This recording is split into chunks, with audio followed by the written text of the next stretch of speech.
The last time when we played versus Complexity, they had a sub, mancloud. I know how it feels like to not have a full roster, and when you're having to use subs and you're always trying to get scrim practice in, they're going to be a team that hasn't had that much practice with their full roster, so we'll see how it goes.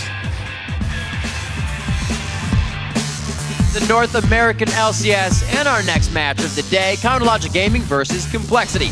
Last time we saw CLG in action, they were off to a strong start and had Cloud9 on the ropes, but then suffered a heartbreaking loss, if you will. Yeah, that was particularly surprising because they led in gold for the majority of the game. At just 22 minutes, CLG were up 7,000 gold, but were unable to finish strong. And CLG often rely on those coordinated map movements to outplay their opponents, moving from objective to objective. And the new guy on Complexity may be able to help them deal with this type of team, because he has brought a lot more vision to the team, laying down these deep wards to give the team information on their opponents before the opponents are able to make those moves. Yeah, CLG may also be tripped up by a little good old-fashioned overconfidence. Last time these teams faced off, CLG was playing a little faster and looser, if you will, than they do against other teams. Yeah, they took a level 1 blue invade all the way under Complexity's second turret, starting that game off with a mad dash for first blood. And Complexity have managed upsets against teams that do take them for granted, like Cloud9 and Curse. You know, with Kez lending his shot-calling voice to Prollies, they've seen a lot of marked improvement in their late game shot calling, and they've been looking more disciplined and more focused as well. Absolutely. We're going to get right into this one as our final game of the LCS Day Before Challenger. So let's check out the starting lineups. On the blue side, it's CLG. In the top lane is Seraph. It's going to be Dexter in the jungle as they're chatting it up. Link in the mid lane in the middle of that conversation. Doublelift on AD and Aphromoo on support. And on the red side, we've got Complexity. Up top, Westrice. In the jungle, Kez, mid Prolly, AD carry, ROBERTxLEE, and supporting Bubbadub. Get some waves from the teams as they gear up and get ready, man and machine, all one as they head on to the Rift. It's going to be quite a matchup, as we've seen and said. Complexity, we heard from the other team that it might be different because they haven't had time to scrim, but they've showed, even with subs, they can come out on top of games. Yeah, Complexity, I mean, they're working great with Kez. The shot calling and the wards, it's something that you can see improving their game. It's it's been such a different game that they're actually playing nowadays, just by bringing him into the table. It's actually been a very good thing for them, mixing things up. Different voices have provided a lot for different teams. Coaches, now TSM bringing over Loco Doco. We've talked about Dignitas adding another one onto this season. The outside looking in perspective has always seemed to at least give the teams the momentum they need for at least a few wins, or good enough for a 7-game run that'll put you back in the standings. Complexity would love to have something like that happen as we're getting ready to jump into Champion Select. We see the players getting their fingers ready, getting warmed up, and Champion Select, as usual, and even more so today, has just been dictating the games right off the bat. Yeah, I mean, we just saw in the last game how jungler focus can really determine how the game's going to be played out. They're like, okay, well, we're both going to go with carry junglers, and we'll see who can carry harder. We'll exchange ganks and just who's able to play it out better in the mid game. Mid game has become so crucial. It's these split seconds that are determined by one person getting picked. You know, just small amounts of crowd control and a couple split second decisions are determining these games. This one, though, I expect a little bit more focus on the top lane. Everybody's excited. They want to see Westrice Rengar, because he has been able to carry the team. Finally gets the cat many times before, and a lot of people have been leaving Rengar open. Nobody's really banning it. That's right. Now the thing is, in the top lane, he doesn't have any matchups that he really wins. So you have to be very good on the champion. As Crumb said, you have to put a lot of time into it. You can't just go and play it. Yeah, you can. Well, you can just go and play it. You can have pretty good success if you just charge up all of your Fury stacks and then ult, and you spam Q when you jump in on an AD carry. The only key thing that you do really have to remember, though, is charging up all those Fury stacks before you ultimate.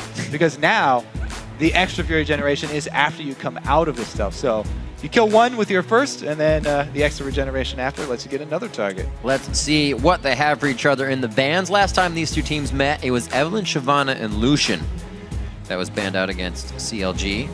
Kassadin, Yasuo, Lee Sin on the other side. So you can tell Complexity was not on that red side. Now switching it up, we got some early wave clear that Nidalee and Morgana again find herself on the ban list quite a bit. Yeah, they're just There are so many weird picks that you have to worry about when you're placing complexity. If you're Counter Logic Gaming, maybe you don't worry about them though, because Brawler will play, Annie mid. He'll play pretty much whatever he wants mid. And as we said, Westrice also has a very weird champion pool. He's played Garen on purpose. Right. Not many people can say that. They played Garen in a competitive match. But yeah, he's a very diverse This is true. fellow as well. And then, of course, Bubbadub, as you just saw on your screen, he would love to pick up Braum just because it works well with his in-game and out-of-game appearance. I think Aphromoo should get a mustache. Yeah? Yeah. Just cuz. Just get one, a fake one. I think that Sure. Why not? You could grow a real one, but fake ones are much better. All right. Because you can just take it off when you're done. You're not stuck with it. Like Kiwi Kid, he's got a bowl cut. He's stuck with that. Yep. All right, 3 main junglers banned out, though. The Jarvan did get through. Dexter definitely has put some time in on Jarvan as well, so they could try and snatch up that one if they feel that's a key 4th jungler. But I really think that Jarvan is on a similar level to a lot of the other ones left up, and it's not a really first pick priority. There's so many other things, like Jax is up, like Twisted Fate and all these. There's so many mid laners that are up right now, actually. Not an early Twisted Fate would be a bad idea, but... how about an early Braum? Keep him in the 100% of no this Bubbadub week. stash lord. Yeah, he doesn't get to rock the stash. Aphromoo knows he took that away. But they take away Doublelift's Lucian. I've seen so many teams prioritize Lucian over Braum when posed with this first round choice of either of the two for the bottom lane. But CLG put more importance on the Braum. AD carries have held high importance today as well. Gonna remember Wild Turtle's first Corki pick, and this is another AD carry denial as Westrice first picks their Lucian. Yeah, I mean, while Doublelift really does value Lucian, and of course he values it as the top when there are other choices available, as we've seen. Twitch definitely prominent, especially with Braum. The fact that you can stealth up on someone to ambush them, but also have Braum be able to dash to you then and say, I've got a giant shield in my face as well, means there's no rebuttal for whoever Twitch challenges. Right. If you have Braum jumping right back onto Twitch after he pops out, there's no way you're going to stand and fight that. You have to run. And it makes it really hard because Braum's right there stunning you up. Gotta remember all the way back to MLG, Westrice with FX Open, there was that Twitch game he had where he picked Rengar, and I forgot who it was against, but he made that Twitch's life miserable. The cat and the mouse. We'll see if he goes for it this time. It'll be quite far down the line if he gets that pick in. But we will see what Probably has for the crowd. And it could be an Orianna, and it is a bit of a long-range ball delivery system. Another Nocturne as well. High priority as far as the lower tier junglers go. We'll see how well Kez is able to make use of this one. Because Nocturne definitely does need a bit more intensive farming. People who are just used to playing these top tier junglers that are strong early game regardless and spend a lot of money on wards there. As we saw in the last game, Crumb spent a lot of time, hard farming very early on. And then once he hit 6 is really the time where he started imposing his will on the lanes and getting those ganks down. We'll see if Kez is actually going to make that happen as well, because it's the same lane he'll be ganking for. A Lucian Thresh. Yep. Everybody's happy about going into that duo. Yeah, if Kez plays it like Crumbs did, very safe, even though the lanes were ganking. Still came back in the end. We're going to get a Vi coming in here for Dexter. It's been a bit since he played that lane. Remember that back in the Battle of the Atlantic and a few times since, but it's been the Elise, it's been Kha'Zix, it's been different. Not that Vi. Really, really happy with Vi, one of my favorite champions in the game, just because it's so satisfying to punch, but also very satisfying for CLG. This combo with Vi and Braum is a very strong engage. Even if Seraph is not able to get the best flank with Shyvana, they can go right up the middle with that combo. And there's so much diving power with the Braum, Vi, and Shyvana that they can take pressure off of Twitch. And with Link able to ult him, even if Nocturne does dive in there, Twitch may have an okay time. Ooh, they add in another diver though. There's the combo of Jax plus Nocturne. Westrice gets Jax in this matchup. Last time they faced, it was a Shyvana versus a Jackson. It was in Seraph's hands, so we'll see what Westrice can do with that pickup this time. Seraph has been on that Shyvana before. He kind of revolves around the 4 champions of Aurelia, Shyvana, Renekton, and now I'm going to forget Jax. Yeah, I just said it. That's why. So we'll see what he can do in the top lane. We've kind of not pointed fingers to the top lane, but are still waiting for Seraph to do more than keep himself safe. Be a big initiator for the team and not kind of fumble in initiation. We'll see if he can get in there. And that Chronologic Gaming has definitely been ironing out any mistakes they have. They're the team that kind of presents the low kill, we just control the map game that's actually quite intense. Yeah, and we'll see if Complexity can actually strike backs and win one for the Jax players now. That's right. Because we've had two Jax defeats even after having good starts. So it's all on Westrice's shoulders. That's right. And so as we load onto the Rift and the teams storm the front doors to get into each other's base, let's see who's gotten more votes on LOLesports.com. And it's a pretty big 90% of you are calling this game for Counter Logic Gaming. Even with Complexity's semi-recent success in different areas of the game. Remember, you can update your vote with each gank and team fight by tweeting either hashtag CLGwin or hashtag COLwin to @LOLesports. Your votes count, and they are updated in real time on the bottom of our screen during the game. And maybe even some of your tweets at the game will be shown as well, so you can tell your friends. Those are always fun to have those come in late game, especially from the pros. And they're usually pretty funny. All right, well, let's see if they can do it this time around. Complexity, they do have that Jax split push. Hasn't been able to get going for really anybody yet. We'll see what they have. Final game of the day. These guys have been chomping at the bit here for the LCS. Don't forget to stay for the Challenger Series matchups. It'll be quite crazy games as we get tighter and tighter towards the end of the seasons here. And 2.4K to start off. Everybody's even. Go figure. As we make our way to the map. Still got some Aphromoo pulling out the mana pop for himself. Maybe a little bit more harass on that bottom lane, or the attempt to get a fight going. Oh, baby, we got a level 1 party. Aphromoo gets hit up. He gets the heal, but he's the first one to go down. Bubbadub coming up with first blood, and it's going to be some ball movement for extra vision. You can see if Bubbadub has any more for himself. Looks like that was the flay damage there. I don't see if I'm going to get any hooks. Big counter-strike there from Westrice. Coming up big. Now, usually we'll be like, oh no, first blood went to the support. However, he's also started with that Ruby Crystal, so he's looking for an early Sightstone. Super, super early start to the... Oh no, he has Hook. Yeah, Hook comes in. They also ignited. We'll take a look at the summoners spent on that first blood as well. Just the ignite and the heal burn for Complexity. Very nice. In exchange for the ignite and heal of CLG. And that's huge. Pink Ward to start off in the bottom lane. Assist across the board. Team kind of penta to start it off. Yeah, Very well, nice. the early kill, if the assist is split 4 ways, it's pretty small change for everybody else. But the Pink Ward's huge. Oh, no. Can he get another one? Bad news bears. There's the stun. Oh, he flashes the hook. Doublelift with the fast fingers. Keeps himself alive. And really from just bad things happening. You know, that is a great trade for Complexity. Oh, yeah. Another big win for them. Oh, they're just going to face check this one.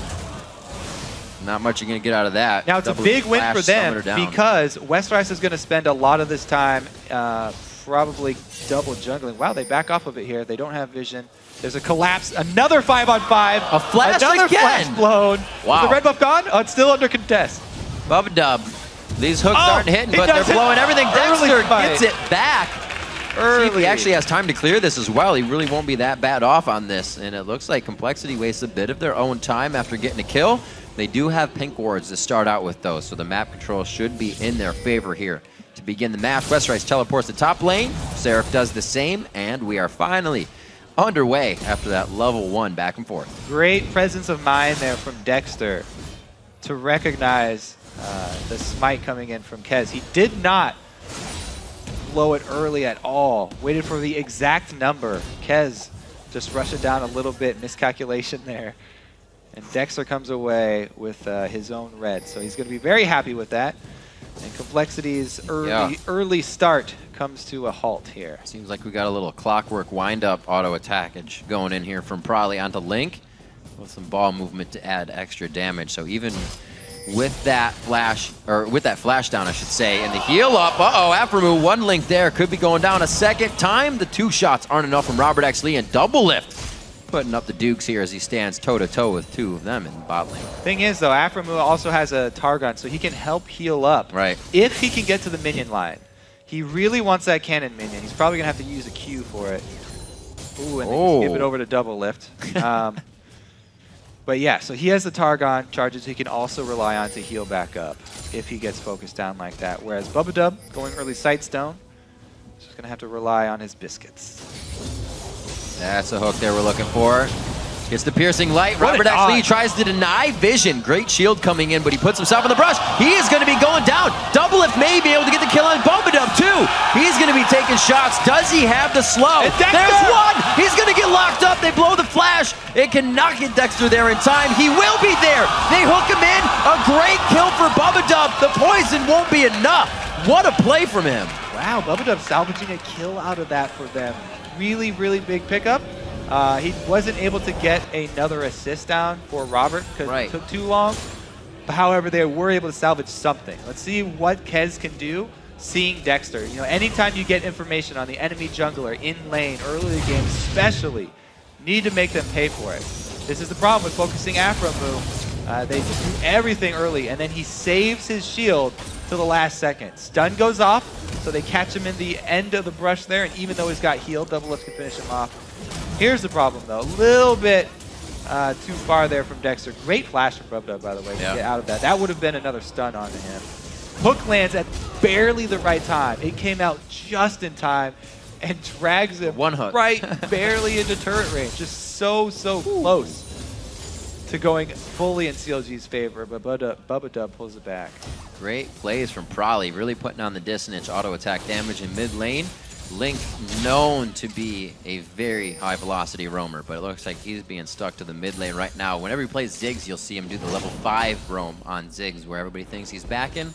Link knows he's just trying to get more kills. Not this time, though. Complexity with the 500 gold lead, they usually do pretty well when they get off to a good start. All that gold has been really funneled into Bubbadub, though. That's true. He got the second kill there by himself. So it's really going to be all on Complexity's vision game coming from that bottom lane. Can Bubbadub make use of this early gold that he's gotten? Early Sightstone, and he's picked up a second pink ward if that one in the bush does go down.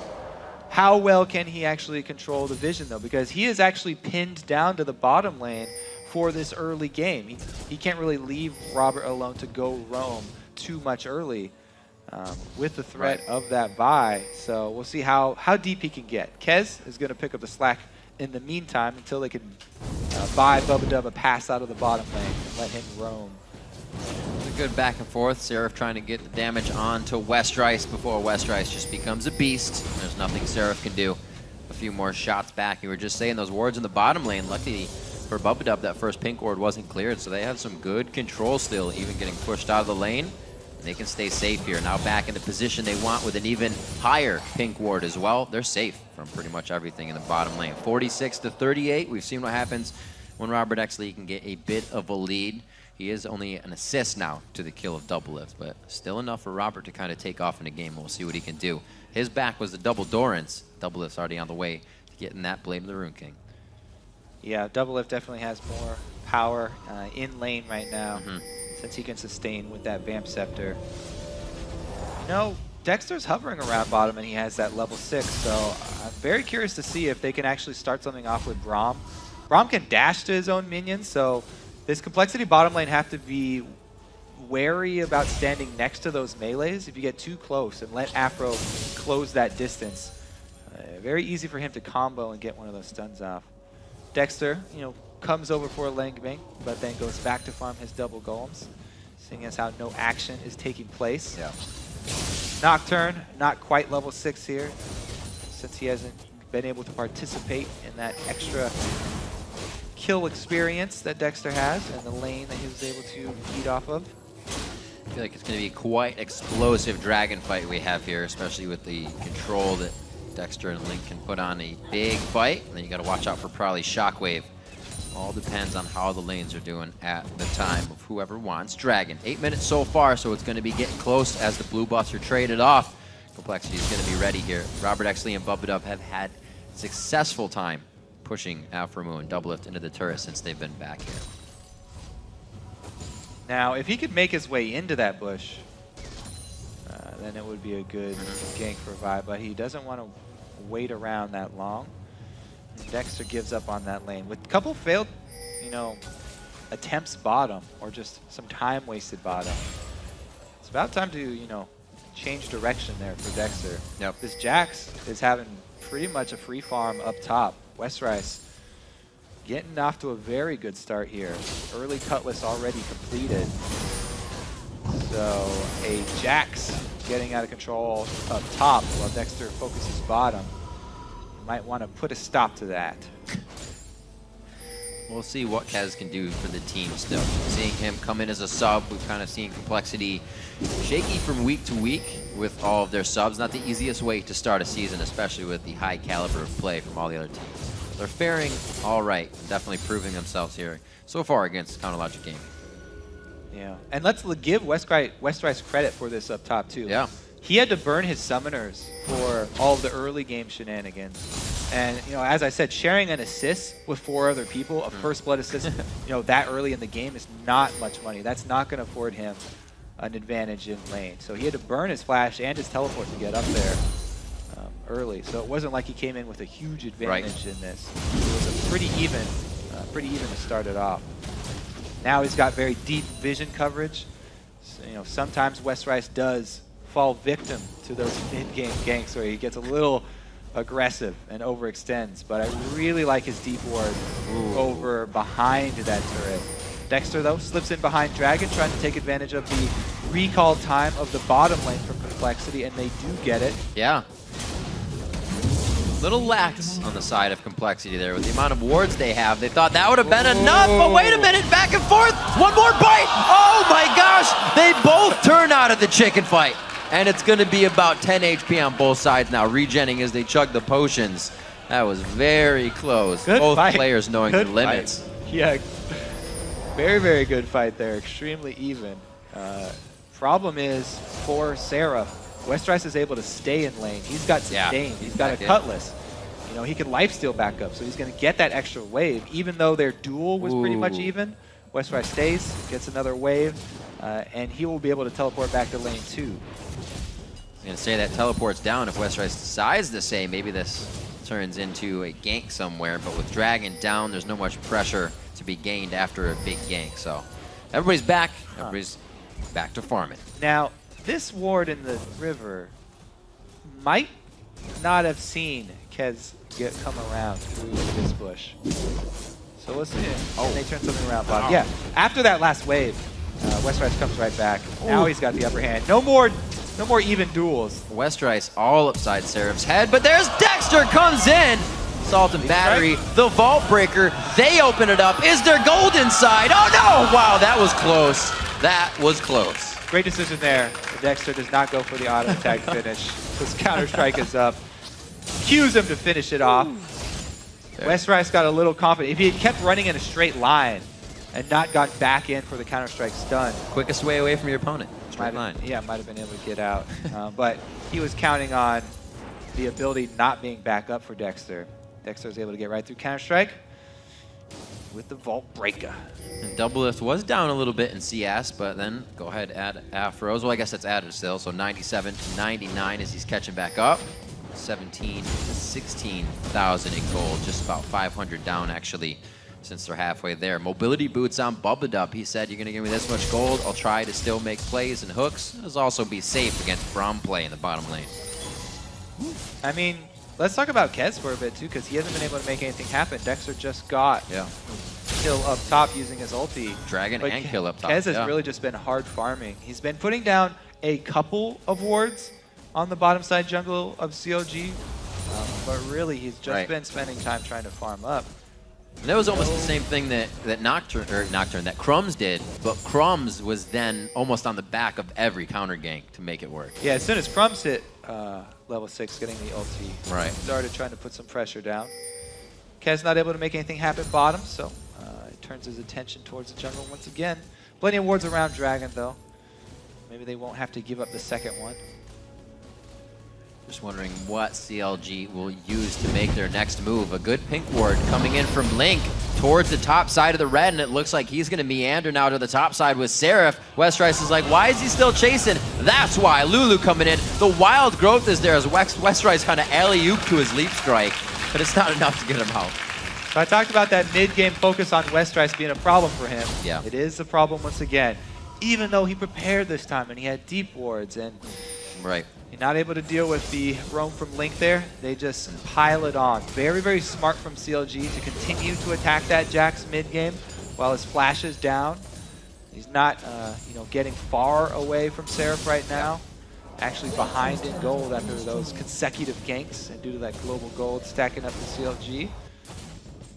Nicely played as well, as we were saying, by Link. It was good timing. Probably missed some CS in the mid lane as he went to get his blue. And it's only been Link's chance to get out of lane and roam, so he made hit count and he needed to. Brings their kill score to 3-2. Good dodge from Doublelift as he throws down the Venom cast, but it's not going to be enough to deter this. Turret's going to go down. Complexity going to answer with a bit of gold because Westrice, top lane, trying to get that lane 1, but he's having some trouble. Question is, what does CLG do if Westrice deep freezes that top lane? Right now, they've got pretty good wards down in the red side jungle of Complexity, so Seraph can actually extend up there and at least get experience and exchange a little bit of farm with Jax, as long as he doesn't get chased down when Jax completes his Blade of the Ruined King. But really, Westrice actually going to try and catch his head. This is CLG. Really trying to get themselves in. Good wardage from both sides. You have Lulu coming in for safety. This could be bad for Complexity here with Link just on the outside. But it looks like Complexity closed in a little bit faster. Now Aphromoo is on the backside. It's going to be a very tight fight. Westrice on the front line with Grandmaster on, but he cannot get any more hits in. So slow from the Aphromoo abilities. Probably still trying to chase as well. The dissonance was used there. The catch-up ability is pretty much gone as both teams disengage. Losing Dexter on that one. He was the one to steal the red. There's the ult from Kez. Finally, all that jungle farm comes to fruition right there. He's able to get the answer kill and double buffs for Probably, who's a beast right now. He's been in command of the mid lane here with a pretty big CS lead over Link due to the roaming. And now he's got double buffs to work with. After the purchase, let's see if Complexity can make that translate into a dragon. Because dragon coming up 20 seconds. They would like to actually make use of this. They've just hit a Blade of the Ruined King on Jax too. Perfect timing for that. Big power spike for him. He can go back top and rely on the teleport threat to go for the dragon, or he can come to dragon and then teleport up top to try and save the wave once Seraph pushes it in. So many options. If he goes for this option though, they're under a timer. You can't dilly-dally around dragon and just let Seraph bang on that top turret. You have to make a tough choice here and force it. Looks like they are going to waste no time to start it right up. Westrice does not want to tank it for the reduced damage. Teleport comes in. Outside. Oh, Dexter with the steal. Very nice. Able to get out, actually into the fight even more. Assault and Battery and Vault Breaker goes down. Kez is instantly out. His ult's not even there, so the vision cannot be denied. Westrice and team trying to run a good place, a great place dissonance, I should say, to slow down the team. Seraph tries to power through. Another Vault Breaker coming through, trying to knock somebody down. A fist from Dexter is going to help set up a kill, actually, for Probably as they went too deep. Looks like they're trading back and forth. Probably low on mana. Bubbadub trying to do what he can as well to take down Link. Getting a little antsy from CLG here as they pressure the mid turret. Couple of mistakes there to follow up their pretty big win around Dragon. Does cost Seraph his life and Link a large chunk of health. See if Dexter can get out of this one. Bubbadub on the chase with mobility boots. Yep, those mobility boots are going to be a good buy. Link, no, the blue buff. You did not want to give that to somebody else. It goes to Westrice. Double kill for Westrice, maybe. They do give it to him. That Empower shot's going to be more than ROBERTxLEE can put out for the time being. Good kills for Westrice to get right now in the game. That's a really big turnaround. Now, CLG made a good play there with the teleport down from Seraph. Yeah, let's take a look at the fight. One more time. Seraph teleports down. Hook dodged there by Doublelift. And Kez does not have his ulti, by the way. Kez doesn't do anything in this fight. He gets annihilated there and isn't even able to add that utility of the ulti since they used it defending their red. And CLG do a good job not only stealing that dragon, but getting that kill, then they overpress, make several mistakes in succession to give that lead right back to Complexity. So it's a very even game here. And Westrice, since he was the recipient of a lot of that comeback gold, definitely all eyes are going to be turned towards him, looking for him to carry this one. Blue buff is a very big asset for Jax. Definitely a spell-based carry here, not just auto attack. People are always worried about the Jax auto attacks. They don't take into account the amount of damage that comes from having that cooldown reduction and spamming out both the Leaf Strike and the Empowered Strike. Right. Well, it looks like Dexter wants to try and match that. A second item Triforce for his buy. Looks like it's what's going to be the buy there. Been a lot about damage builds today, Kobe. Yeah. Everybody going full damage once again here. Relying on CC towards that mid game. Oh, someone hit it. There we go. Caster minions OP. 19 minutes on the clock. 6-6. Just about 2,000 gold is what Complexity's looking to make up. Take a look at that. Take a look at that red buff twitch. Even though Robert's like, I sense something's wrong. Yeah, even though there's a pink ward there, he's got a red buff. Yep. 4 pink wards down on the bottom side, 4 Complexity, by the way, and Doublelift still pulls off an assassination. All credit where it's due there. Westrice, though, this has been the story for the last 3 games. A strong Jax pretty early on, able to exert his will, takes down the turret. He's at the point where it's very dangerous for Seraph, because even though Seraph is building all this armor, you know, he doesn't have the attack speed reduction of going with the Randuins, and he doesn't have, there's a lot of magic damage that's well from Jax, and so much mixed damage that Westrice can really rip right through him, especially now that he has the Phage to be able to stick on to Seraph and chase him down if he gets out of line. Kaz looking to clean it up. Like we said, Kaz, one of the voices with Prolly as he came back to the team from being out on his little few game hiatus as mancloud stepped in. Last time these teams faced it was mancloud in the middle. So CLG now facing off against the shot caller of Prolly with Brokenshard out this time.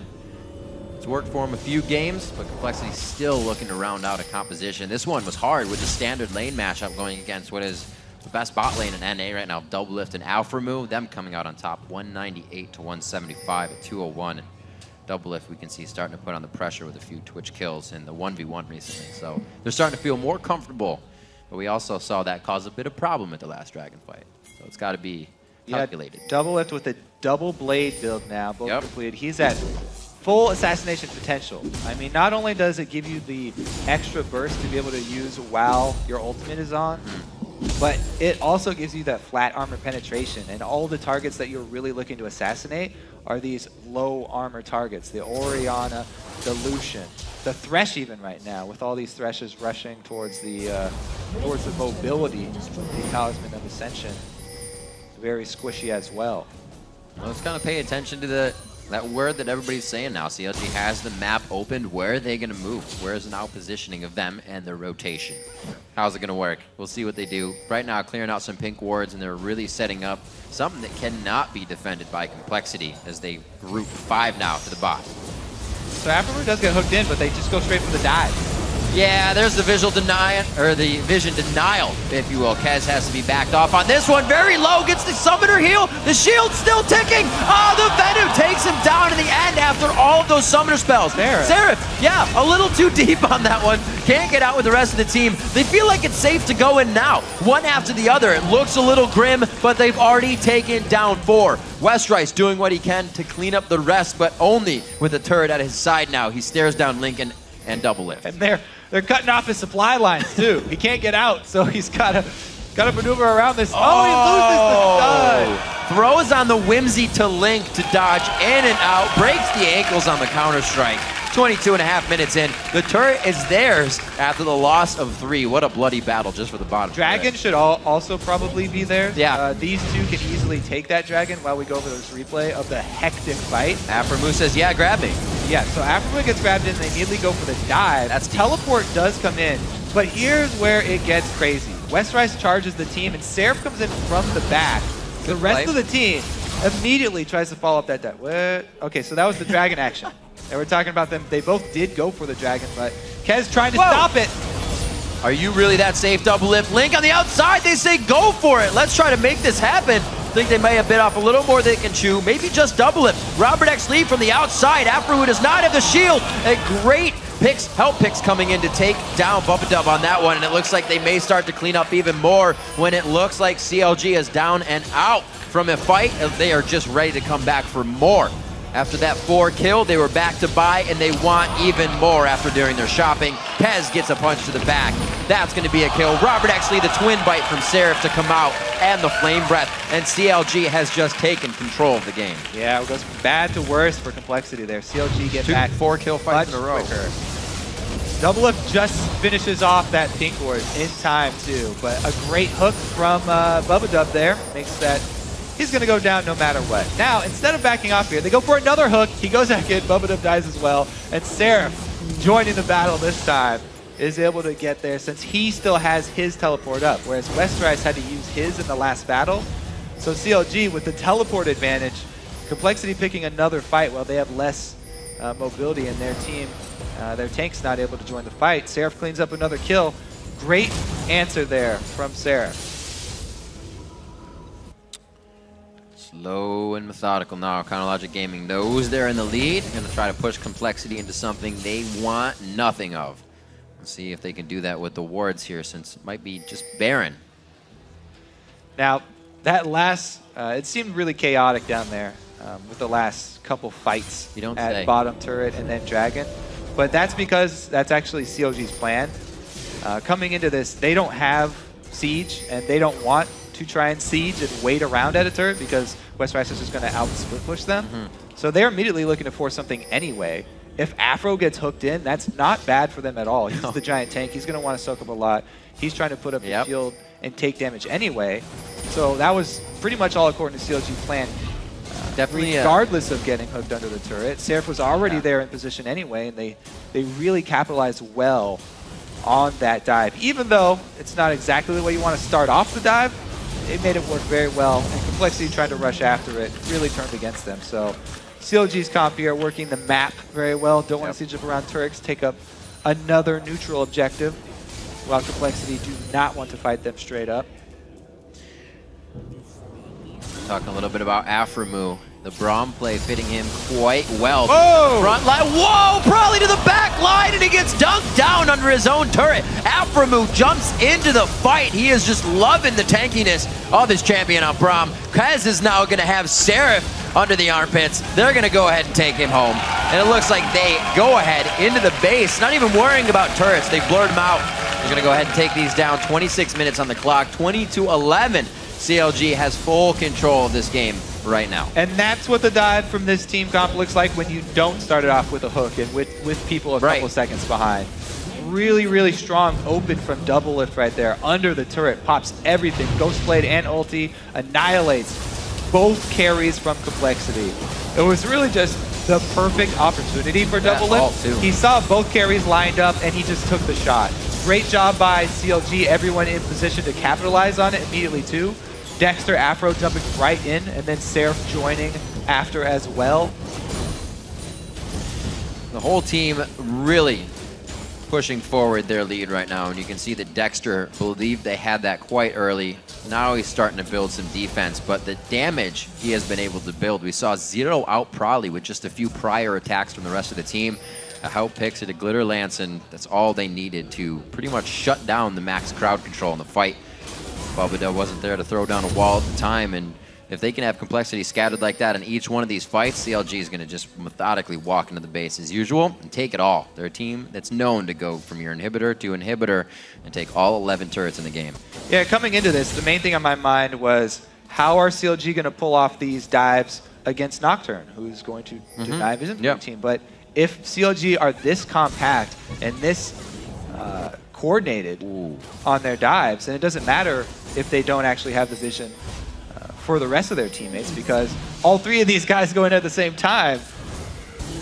All right, split push here. Let's see if they can triple kill coming in for Doublelift in the bottom side. You saw them planning it. They kept throwing the whimsy onto Doublelift. 5 seconds of speed up, and especially coming out of that invisibility, he is going to be a monster. Look at that shield, about 600 HP just from the Shield of Help picks. He is safe. They're in the base, and they're looking at Nexus turrets, Kobe. Yeah, that's Siobhan. Oh, wow, Dexter even solos Westrice. Well, Westrice came out of the brush to fight him. Now this game of cat and mouse is turned around the other way, just on the edge. Gets him on the tail side. In the 1v1, Dexter finds the kill, and his team is in the base finding the Nexus. Counterlogic Gaming is going to take down Complexity 28-25.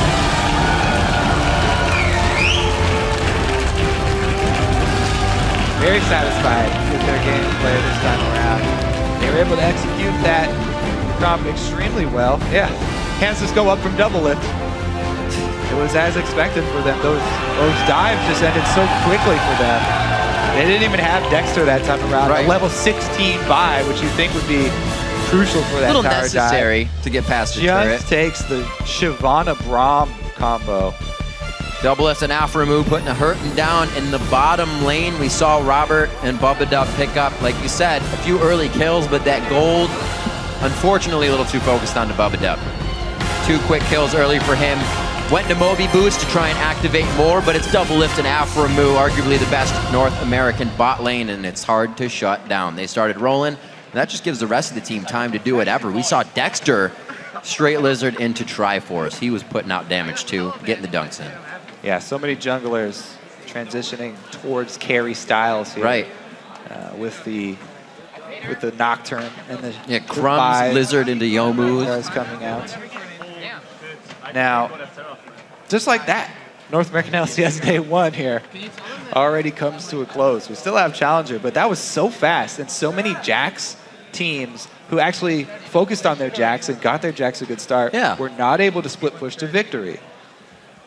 It's really the story of all of these here. There's a lot of focus from the junglers towards those top lanes too to kind of get something going. Just in the end, it never really formulated into what they wanted. It was very chaotic fight games today. A lot of all-around dragon fights that you thought would decide the game, and then something kind of would happen in error today. A lot of vision ward fights that really cost the game. You said a lot of mistakes? Yeah, there were definitely a good many mistakes. A lot of pretty good picks too.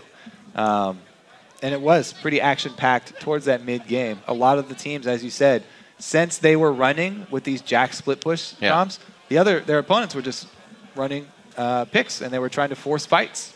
That's always good when they force fights. It makes the games good for us, and we actually had a lot of fights today. Good kills, but for more on CLG's win, we're going to right now send it down to Jet on the stage. Thanks for having. I am with Doublelift, the 9-1-7 Twitch that had a pretty good game. I think that was your score as well. Starting from the very start of that game, picks and bans. A lot of junglers banned out, but you guys got the first pick Braum. How did that impact your game? Well, when we watched the other teams play Braum, we thought that it might get to our head because he didn't look that OP. He looked actually kind of like a normal support. But we know that when Afro's on a support like Braum, he's just going to carry the game. So even though he died at level 1, he was super impactful throughout the game, and we just think Braum is super OP, and it turned out really well for us. Yeah, well, he was 100% picked today in North America. It wasn't even banned, actually. But specifically going up against Complexity, you guys have had some close-looking games against them, especially some big-time fights early. Do you approach Complexity games a little differently than other teams? I'm not going to say that we approach it more lightly, but I think we, subconsciously, we make a lot of decisions that we would normally not make in LCS against Cloud9 or TSM. In scrims, it reminds me a lot of scrims where you kind of test the waters a lot more than you would do in a real match. Against Complexity, I think we get a really big lead early always, and then we're just ooh, it's time to test some new stuff out.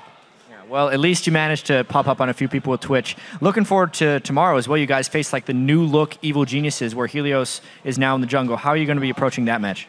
Well, I've been told that Helios is their new shot caller. From the jungle position, it makes a lot of sense. He's coming from Korea. He's got a lot of competitive experience, 7 OGN seasons. But when I watch their game against LMQ, it seems like he doesn't know how to close out the game. It seems like, with a 7,000 gold lead, any decent team should be able to close out the game, especially against Nidalee Mid, who has no FLICKR. But EG just seems to have a lot of problems closing out the game. It happened every single time they play against C9, actually. They have a really hard time with the 10K gold lead. So we're not scared of them at all because we know that even if we fall behind, we can still win. That's really interesting. Don't take them too lightly, obviously, your opponents. Speaking of guys that come in from Korea, though, Seraph, receiving a fair bit of support and criticism on both sides. What's your opinion on how he's been doing, especially this last game? Well, first off, I want to say that it's partially our fault as teammates for hyping him up and saying, you know, like synergy, he's, you know, Seraph's coming to crush all you guys from Korea.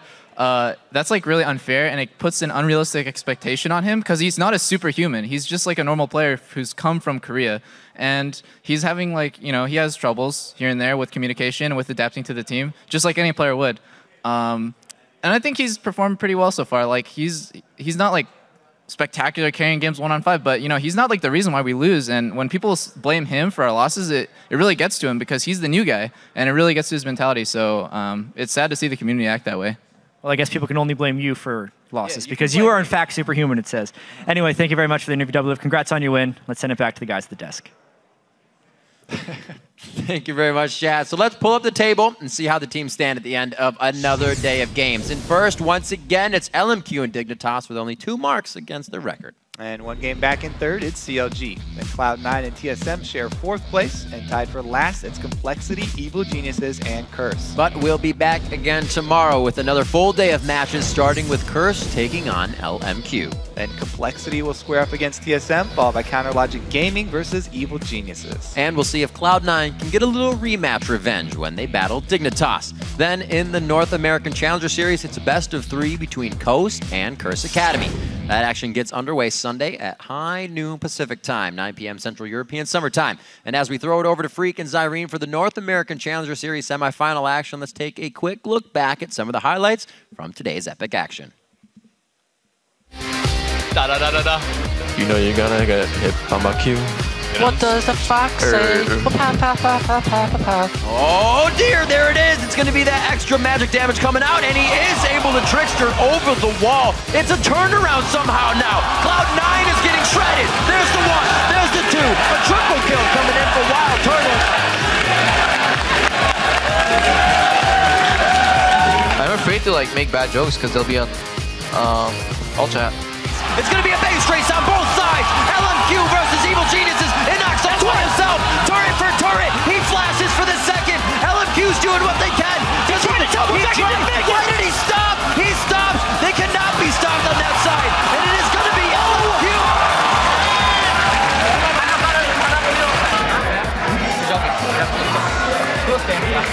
Have you ever built Bloodthirster on Teemo? Yes. How was it? Not very good. Okay. I'm glad we got that conversation out of the way. A really juicy target for Iowa Dominate, and they go for the dive. They go for the hit. He is not going to be on that side. No, he throws down the ult, goes right for Zion. He throws down the Wild Growth. The turret shot comes in. It does cost an inhibitor. Oh, the goal gets in. It's special. Oh, he got himself killed as well. What? Right now? Really? Apparently I did. The Braum play fitting him quite well. Oh! Front line, whoa! Probably to the back line, and he gets dunked down under his own turret. Aphromoo jumps into the fight. He is just loving the tankiness of his champion on Braum. Kaz is now going to have Seraph under the armpits. They're going to go ahead and take him home.